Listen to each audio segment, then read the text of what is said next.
Guys এই এপিসোডে আমরা যে ডিসকাশনটা করব এটা কিন্তু প্রচুর তর্কের ডিসকাশন। হ্যাঁ, প্রচুর ফ্যান্সরা ডিফারেন্ট ওপিনিয়ন রাখবে। আর হ্যাঁ, অলরেডি আমি এটাকে নিয়ে কথা বলছিলাম যে দেখো আমরা যেরকম ভাবে এবছরের শুরু থেকে দেখেছিলাম যে হ্যাঁ ডব্লিউডব্লিউই প্রিপেয়ার করছিল, মানে এবছর কেন বলবো, লাস্ট ইয়ার সার্ভাইভার সিরিজের সময় থেকে যখন থেকে সেথ রলিন্স একদম শুরু করে দিয়েছিল তখন থেকেই প্রিপেয়ার করছিল সেথ রলিন্স আর সিএম পাঙ্কের ম্যাচ রাসেলমেনিয়া 40-তে। কিন্তু সিএম পাঙ্কের রয়্যাল রাম্বলে ইনজিওর হয়ে যাওয়া একটা মেজর রোল প্লে করেছিল, মানে সেথ রলিন্স কোডি রোডসের ঢাল হয়ে গেছিল, একটা হিউজ রোল। ডেফিনেটলি ভাবো না হয়তো আমরা দেখতে পেতাম ওইভাবে রোমান রেন্স চিয়ার শট মারছে, সেথ রলিন্সের কত কিছু হয়ে গেছিল। ভাই সিএম পাঙ্কের একটা ইনজুরি পুরো সেথ রলিন্সের পুরো এসপার করে দিয়েছিল। কিন্তু হ্যাঁ, তার মাঝখানে ড্রু ম্যাকিন্টায়ার হিললে হয়েছিল, এটাও বলতে হবে। কিন্তু সিএম পাঙ্ক আর সেথ রলিন্সের ম্যাচটা তো সেট ছিল, যেটাকে নিয়ে আমি আগেও ডিসকাশন করেছিলাম যে হ্যাঁ WrestleMania 40 night one main event, আর ওখানে সিএম পাঙ্ক সেথ রলিন্সকে হারাতো, হয়ে যেত ওয়ার্ল্ড হেভিওয়েট চ্যাম্পিয়ন। এখন তারপরে কি ড্রু ম্যাকিন্টায়ার এসে কোনোভাবে সিএম পাঙ্ককে অ্যাটাক করতো, কারণ যেরকমভাবে সিএম পাঙ্ক ড্রু ম্যাকিন্টায়ারকে অ্যাটাক করেছিল, আর ডব্লিউডব্লিউই কিন্তু ওই টাইমে কিন্তু ড্রু ম্যাকিন্টায়ার সিএম পাঙ্কেরও কিন্তু লাইন চালাচ্ছিল, মানে একসাথে কত কিছু যে সিএম পাঙ্কের সাথে চলেছিল ওই টাইমে, মানে অবভিয়াসলি। কিন্তু অনেক ফ্যান্স না এখানে কথা বলে যে হ্যাঁ চলো যদি সেথ রলিন্স আর সিএম পাঙ্কে যদি সত্যি ম্যাচ হতো তাহলে কিরকম হতো, সিএম পাঙ্ক সেথ রলিন্সকে হারিয়ে ওয়ার্ল্ড হেভিওয়েট চ্যাম্পিয়ন তো হয়ে যেত, তারপরে দেখতাম যে ড্রু ম্যাকিন্টায়ার সঙ্গে সঙ্গে এটা অ্যাটাক করেছে, যেরকম আমরা দেখেছিলাম যে ড্রু ম্যাকিন্টায়ার জিতে সিএম পাঙ্কের সামনে এরকম করেছিল, সিএম পাঙ্ক পা ধরে উল্টে দিয়ে তারপরে উদম পিটিয়েছিল, তারপরে ডেমিয়ান প্রিস্টের ক্যাশ ইন। তো তাহলে কি এরকম অ্যাঙ্গেল হতে পারতো যে ড্রু ম্যাকিন্টায়ার সিএম পাঙ্কের উপরে অ্যাটাক করতো, সেখানে সিএম পাঙ্ক উল্টে পড়ে থাকতো, আর ওই মুহূর্তে ডেমিয়ান প্রিস্ট ক্যাশ ইন করতো, তাহলে কিন্তু দেখো ওটাও কিন্তু একটা প্রচুর ফ্যাক্টর হতো যে হ্যাঁ সিএম পাঙ্ক টাইটেল জিতেই সঙ্গে সঙ্গে হেরে যেত। আর যেরকম স্টোরি লাইন আমরা দেখছি যে হ্যাঁ ড্রু ম্যাকিন্টায়ারের সাথে হয়েছে, তাহলে কি সেম থিং সিএম পাঙ্কের সাথে হতো, আর ড্রু ম্যাকিন্টায়ার বারবার হয়তো সিএম পাঙ্ককে কস্ট করাতো, সেখান দিয়ে সিএম পাঙ্ক আর ড্রু ম্যাকিন্টায়ার স্টোরি লাইনটা এগোতো। দেখো ডিসকাশন করলে তো ওখান দিয়ে চলে যাওয়া যায় অনেক কিছু, কিন্তু ফ্যাক্টর কিন্তু এই ভিডিওতে আমরা কথা বলবো যে ডব্লিউডব্লিউই কিন্তু একটা হিউজ স্ক্রিপ্ট কিন্তু লিখেছিল সিএম পাঙ্ককে দিয়ে যে হ্যাঁ CM punk world heavyweight champion হবে, কিন্তু সিএম পাঙ্ক হয়নি। কিন্তু সিএম পাঙ্কের ডব্লিউডব্লিউই কিন্তু স্টিল স্টোরি লাইনে রেখেছে, অবভিয়াসলি সেটা তো রাখবেই, কারণ সিএম পাঙ্ক একটা হাই অ্যাটেনশন। আমরা সামার স্ল্যামে তার প্রথম সিঙ্গেল ম্যাচ দেখলাম, ডেফিনেটলি রিটার্নের পরে প্রথম সিঙ্গেল ম্যাচ, যদিও ম্যাডিসন স্কোয়ার গার্ডেনে ডমিনিক মিস্ট্রির এগেনস্টে দিয়েছিল, সেটা যদিও টেলিভাইজ তো নয়, কিন্তু টেলিভাইজ সিঙ্গেল ম্যাচ রিটার্নের পরে আমরা দেখলাম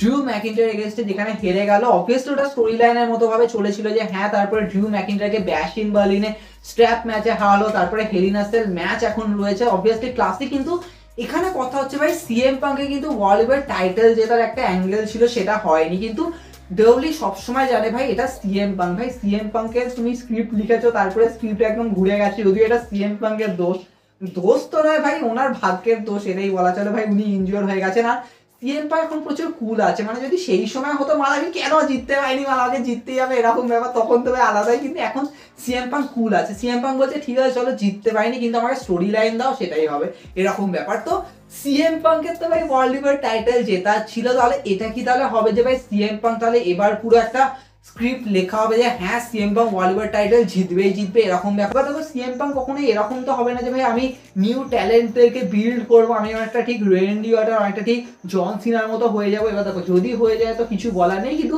হতেই পারে সিএম পাঙ্ক হয়তো মাথায় এটা ভাবলো যে আমি এবার নিউ ট্যালেন্টদের বিল্ড করবো। কিন্তু এটা ঠিক যে ফ্যান্সরা সবাই চায় যে সিএম পাঙ্ককে আমরা লাস্ট টাইম ডব্লিউডব্লিউই চ্যাম্পিয়ন দেখেছিলাম, একটা লং টাইটেল রেন দেখেছিলাম, তারপরে সিএম পাঙ্ক চ্যাম্পিয়ন হয়নি।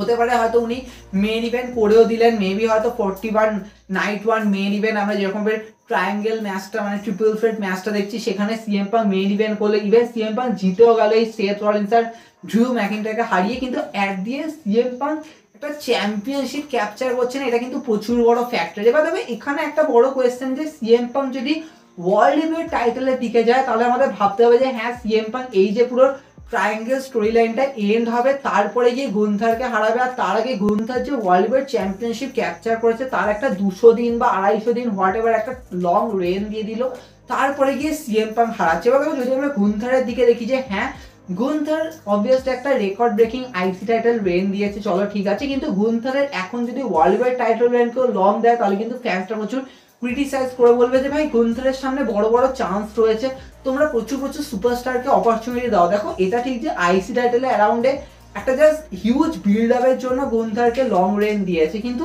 গুন্থারকে ওয়ার্ল্ড হেভিওয়েট টাইটেলের সাথে এটা করাটা প্রচুর বেশি ফিট করবে না। এক্ষেত্রে প্রচুর ফ্যান্সরা বলবে তাহলে গুন্থার ব্রক লেসনারের ম্যাচ কিভাবে হবে, বা তবে এটার একটা ফ্যাক্টর, যে মুহূর্তে ব্রক লেসনারকে নিয়ে সেই মুহূর্তে ডাব্লিউডাব্লিউই ভাববে যে হ্যাঁ আমরা লিগালি ব্রক লেসনারকে এবার নিয়ে আসতে পারবো, সেখানে কিন্তু গুন্থার থেকে টাইটেল যাওয়াটা কিন্তু বেশি ফ্যাক্টর করছে। হ্যাঁ গুন্থার আর ব্রক লেসনার ম্যাচটা নন টাইটেলে যাচ্ছে।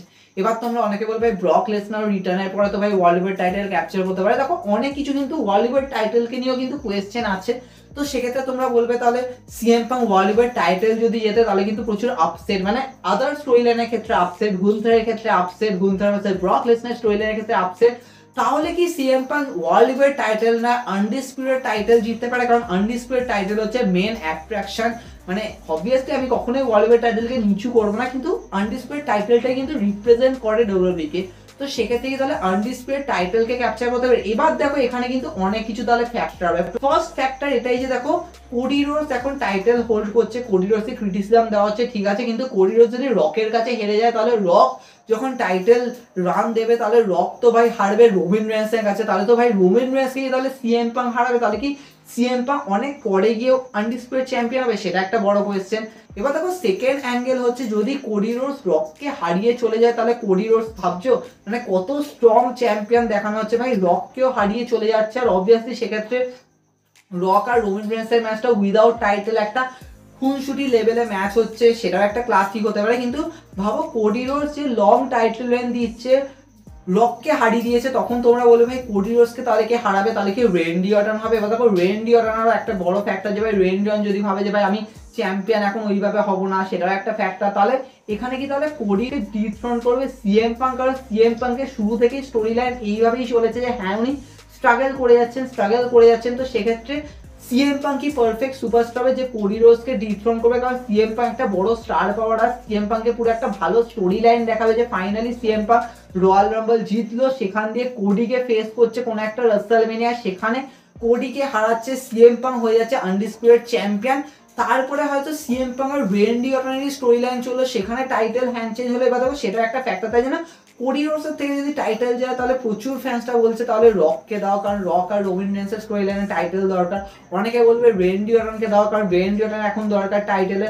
অনেকে আবার যেটা আমিও বলছি যে হ্যাঁ তাহলে সিএম পাংকে দাও। তাই আমার মনে হচ্ছে দেখো সিএম পাং যদি চ্যাম্পিয়ন হয় তাহলে ওয়ার্ল্ড হেভিওয়েট টাইটেল জেতার দিকেও কিন্তু অনেক কিছু ফ্যাক্টর রয়েছে, আনডিসপিউটেড টাইটেল জেতার দিকেও কিন্তু অনেক ফ্যাক্টর রয়েছে। আর কিছু ফ্যান্সরা না এরকম মনে করে যে ভাই সিএম পাংকে টাইটেল দিয়ে দাও, আমাদের ঘন্টা যা আছে কোডি রোডস কি করবে, গুন্থার কি করবে, আমরা চাই যে ভাই সিএম পাং চ্যাম্পিয়নশিপ ক্যাপচার করুক নেক্সট ইয়ার বা হোয়াট এভার, এই বছর সার্ভাইভার সিরিজে সিএম পাং গুন্থারকে হারিয়ে চ্যাম্পিয়ন হয়ে যাক। তাহলে কিন্তু অনেক কিছু কিন্তু ফ্যাক্টর হয়ে যাবে যে গুন্থারের তাহলে নন টাইটেল রান কিরকম ভাবে চলবে, যে হ্যাঁ গুন্থার উইদাউট চ্যাম্পিয়নশিপ তাহলে এত তাড়াতাড়ি তো ভাই ব্রক লেসনার ক্লিয়ার কিনা বুঝতে পারছি না। যদি আমরা ধরেও নিই যে গুন্থারের জন সিনার ম্যাচ রাসেলমেনিয়া হলো, তারপরে গুন্থার কার এগেনস্টে যাবে সেটা একটা বড় কোয়েশ্চেন। তাহলে কি সিএম পাংকের এগেনস্টে যাবে? তাহলে কি সিএম পাং টাইটেল জিতেই সঙ্গে সঙ্গে একটা ছোট রেন দিয়ে হেরে গেল, নাকি সিএম পাং এখানে ডিপেন্ড করলো সেথ রলিন্স আর ড্রু ম্যাকিন্টায়ার এগেনস্টে, সেখানে হারলো, ড্রু ম্যাকিন্টায়ার ফাইনালি রাসেলমেনিয়ায় টাইটেল জিতলো, যেটা এবছর জিতে তো ছিল কিন্তু বেরিয়ে গেছিল হাত থেকে। তো এটা একটা কিন্তু ফ্যাক্টর। তাই জন্য অনেক কিছু কিন্তু সিএম পাংকের চ্যাম্পিয়নশিপ জেতার উপর কিন্তু ডিপেন্ড করে রয়েছে। তাই জন্য আমি দেখো এটাই বলবো যে তোমরা অনেকে বলবে যে হ্যাঁ সিএম পাংকে জেতা উচিত, কিন্তু সিএম পাং জিতলে কিন্তু অনেক কিছু কিন্তু ফ্যাক্টর বিল্ড করবে। তাই জন্য এখানে সিএম পাংকের চ্যাম্পিয়নশিপ জেতা না অনেক কিছু কিন্তু মানে কি বলবো না অনেক কিছু কিন্তু চাপা দিয়ে দেবে অনেক স্টোরি লাইনকে। প্লাস সিএম পাংকের ক্ষেত্রে হতে পারে যে হ্যাঁ চ্যাম্পিয়নশিপ জেতাটা একটা খুব বড় ফ্যাক্টর, আমরা সবাই দেখতে চাই, কিন্তু এটা কিন্তু অত ইজিলি হবে না। তাই জন্য তোমাদের কি মনে হয় যে হ্যাঁ সিএম পাং কোন টাইটেলটা জিতবে, আর সেক্ষেত্রে তাহলে কিভাবে স্টোরি লাইন এগোবে? তোমরা অনেকে বলবে কোডিকে হারিয়েও হতে পারে, ইভেন তোমরা অনেকে বলবে গাইস রককে কি হারিয়ে হতে পারে। এবার দেখো রক আর সিএম পাংকের যা হুলুস লেগেছে, হ্যাঁ তোমরা অনেকে বলবে যে রক আর সিএম পাংকে একটা ফেস টু ফেস করিয়ে দাও, কিন্তু আমার যেন মনে হয় যে এটা অত বেশি দরকার নেই। হ্যাঁ অ্যাটেনশন বিল্ড করার জন্য ঠিক আছে, কিন্তু এখন কারেন্টলি দরকার নেই। বাট স্টিল আমি বলবো যে দেখো হ্যাঁ সিএম পাং যখন এসছে, সিএম পাংকের টাইটেল যেটা একটা খুব বড় ফ্যাক্টর, কিন্তু ওই একই ব্যাপার যদি সিএম পাং মাথায় ভেবে নেয় যে আমি নিউ ট্যালেন্টকে বিল্ড করবো, তাহলে তোমরা মেরে দাও, মানে সিরিয়াসলি মেরে দাও নিজের ভাবনাকে। তবে একদিন এটাই বলবো যে আমি চাই সিএম পাংকে চ্যাম্পিয়ন হিসেবে দেখতে, কিন্তু আমি পুরো এতক্ষণ ধরে ভিডিওতে এটাই ভাবছি, ডিসকাশনে করছি, আর এটাও ভাবছি ভাই সিএম পাং কোন স্টোরি লাইনে যাবে, কারণ আমি কখনোই একটা জাস্ট হাই এক্সপেকটেশন নিয়ে কখনোই ডিসকাশন করি না। তো আমাকে এখানে ভাবতে হবে যে ভাই কোন স্টোরি লাইনে গেলে নেক্সট স্টোরি লাইন কি বিল্ড হবে সেটাকে ভাবার। তো অনেক কিছু কিন্তু এখানে রয়েছে। তবে তোমাদের কি মনে হয়, তোমরা যখন কমেন্ট জানাবে, কারণ বেশি ডিসকাশন করবো না, কারণ হয়তো মাথা এমনিও খারাপ হবে। তো অনেক কিছু তো আসবেই, দেখা হবে নেক্সট এপিসোডে।